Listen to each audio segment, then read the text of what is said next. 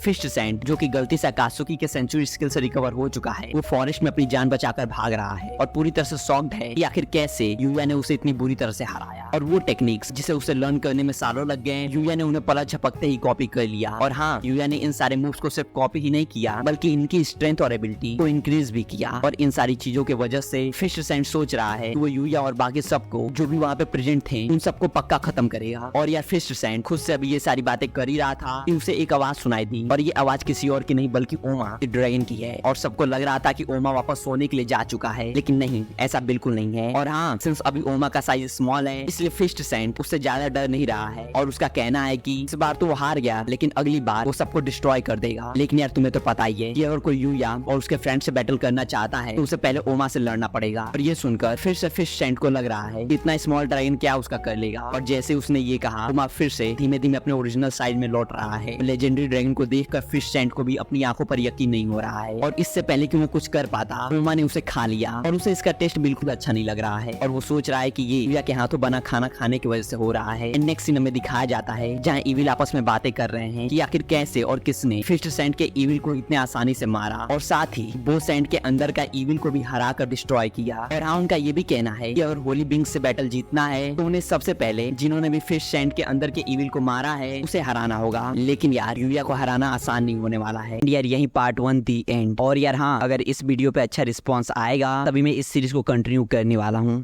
बाकी यार till the enjoy anime, hopefully मिलते हैं पार्ट 2 में।